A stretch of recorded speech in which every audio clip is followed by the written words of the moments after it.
Jaden Carter wiped the grease off his hands as he leaned against the rusty wall of his tiny garage in a dying corner of town. Business was slow. Bills were piling up. His landlord had just given him a 30-day eviction notice. As thunder cracked above, Jaden turned to close for the night when he saw her. A sleek black wheelchair sat at the edge of the street, soaked in the downpour. In it sat a woman, silent, her dark coat drenched, her pale fingers gripping the armrests. Jaden rushed to her. "Miss? Are you okay?" She looked up slowly. Her voice was soft, trembling. "My driver left me. My chair's stuck." Without hesitation, Jaden knelt down, checked the wheels, and freed the mechanism. As he pushed her under the garage canopy, he noticed the chill in her skin and the sadness in her eyes. "I'm Jaden," he said gently. "You want to come in? I got warm coffee and bad jokes." She gave the faintest smile. "I'm Elise." Elise didn't talk much, but Jaden didn't push. Over the next hour, he made her tea and fixed her chair. She watched him quietly, observing the skill in his hands, the honesty in his eyes, and the worn tools he used like magic.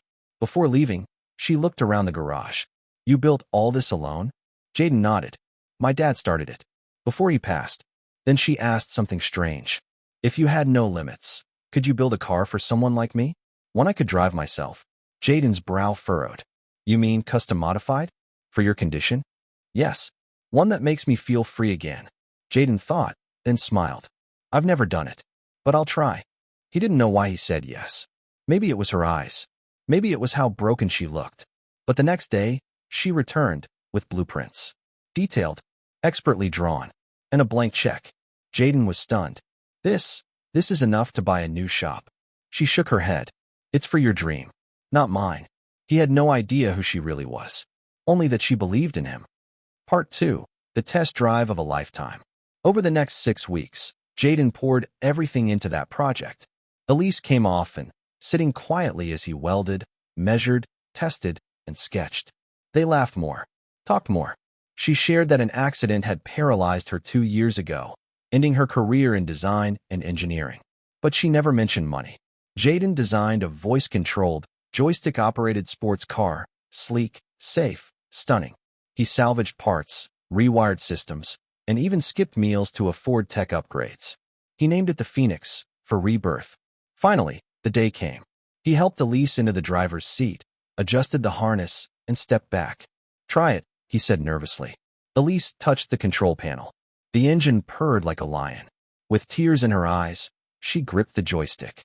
The car rolled forward smoothly, then faster, then with grace.